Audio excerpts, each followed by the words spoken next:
Officially presented by IWA Outdoor Classics and our partners, Beretta, Steiner, VFG Weapon Care, and the lead-free hunting bullets by RWS. Hello and welcome. My name is Christian. I am reporting for Low Ready Magazine. Low Ready Magazine, the community magazine for modern gun culture made in Europe. But not only for gun culture, but for everything that tackles this topic, all the outdoor stuff, and of course, garment. And I'm here with Nigel. Nigel, thanks for having me. No worries, welcome.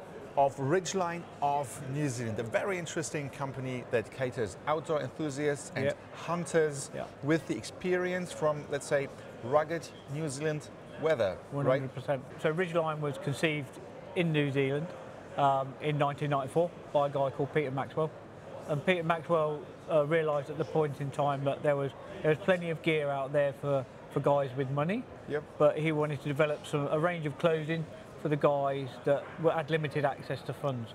So the down-to-earth hunter, so the guys that are produced hunting for meat for the plate, the Maori guys, the indigenous guys of New Zealand, you know, that didn't have a lot of money, and also the average working guy. Sure.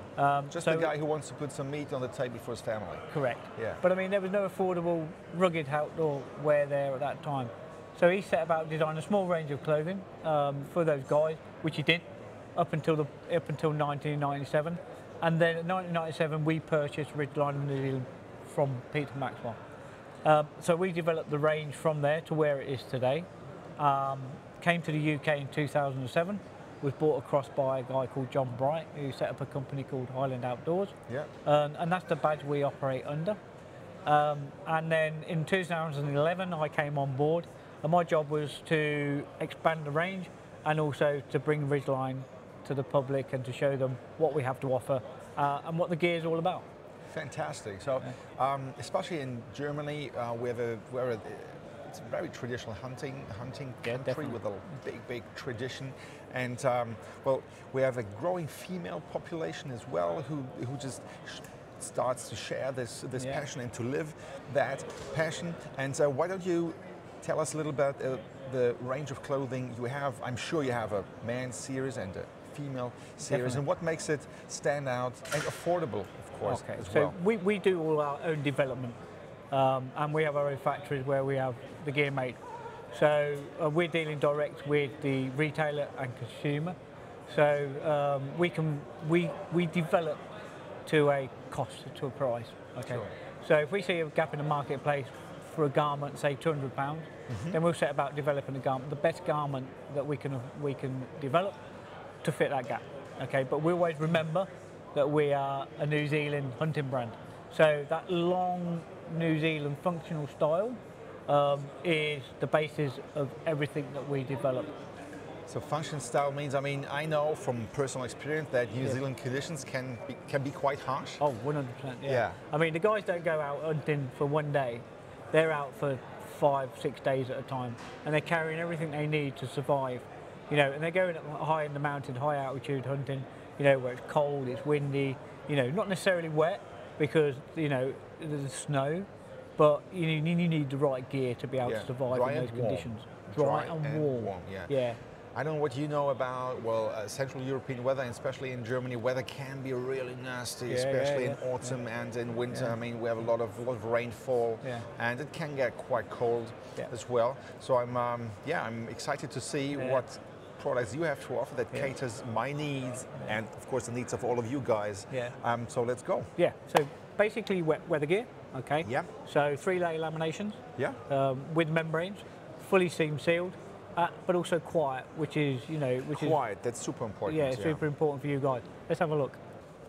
So that everybody knows Ridgeline for the monsoon smock. Monsoon smock. The monsoon smock. So the monsoon smock's gone through various design and development stages throughout the years, and this is the latest version, and we call it the Monsoon Classic. Now, the way the Monsoon Classic came about was we redeveloped it because it started to become too expensive. So we put all the whistles and bells on it, like we call it in the trade. It had pockets, it had underarm vents, it had everything else.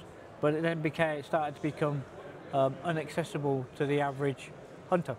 So we always go back to the, you know, why we was developed. We was developed so that the average hunter or the guy on the ground can afford it. And he wants the best protection, the best technical features for his money.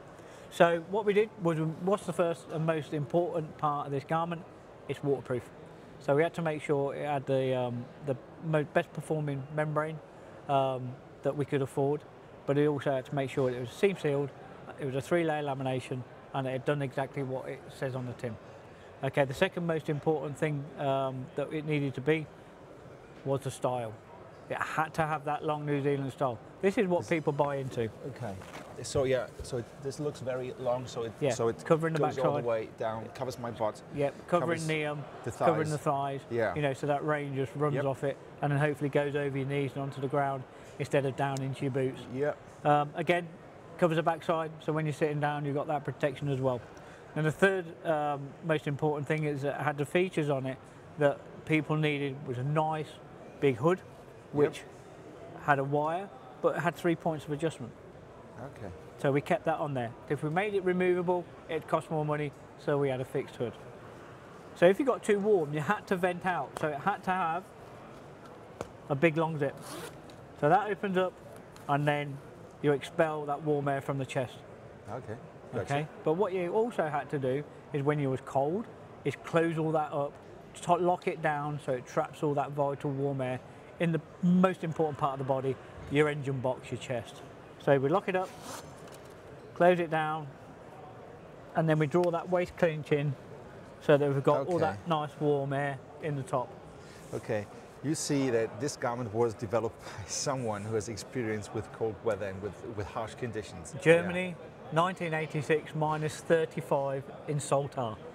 I understand cold. Very, very cool. Wow, that's a very, very cool piece of garment. The monsoon smart. I would like it. We also do it in a jacket, guys. Yeah. So we do it as with a the full jacket, length so fully opening. Yeah, okay. yeah. So you can open that up. Yeah. And again, that satisfies the need for the guys that don't want to be struggling putting a smock over the head. You know, you've got a nice long zip, exactly the same technicalities, exactly the same function and features, just with a front long zip on it. Wow, cool. Because over here, I think, well, people are used to jackets that you can open all the way. Yeah. Cool.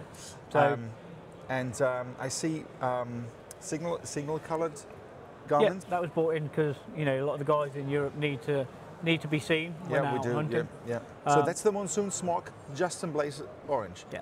This is the same material. Exactly the same. Same capabilities. Everything's the same. Just in with the blaze orange. Yeah. Wow. We identified another gap in the market. Well, yes, you did. But we do need to redevelop that a little bit more, just to make sure that. And I see another camouflage pattern over there. Let me guess, it's the same functionalities, just 100%. In a different pattern. You know, camo works. Yes, it does. Or camo doesn't work. Now, we developed this pattern ourselves. It's a digital pattern. Yep.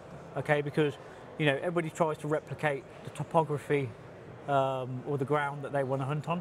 I mean, if you've got a camo pattern that's a reed pattern, but you're not in a reed area, why are you wearing that reed pattern? True. Yep. Yep. Gotcha. So we decided that we wanted to develop a pattern that was quite neutral, but also suited most environments. So we developed a dirt pattern. And it's called dirt because it's digitally impressed rasterized topography. A little bit of play on words there, guys, but it works. It's a good pattern. Fantastic. And melts in with most environments. Super cool. Nigel, thank you very much for the presentation of this monsoon smock. I can already see myself in one of those. And if you guys want to have more information on Ridgeline of New Zealand or a lot of other very, very cool topics, come and see us at lowreadymagazine.com, the new community magazine for modern gun culture, but not only guns, in Europe. You can also become part of it as a contributor. There's an article. Just read the article, then shoot us an email. We're looking forward to reading from you. Thanks and goodbye.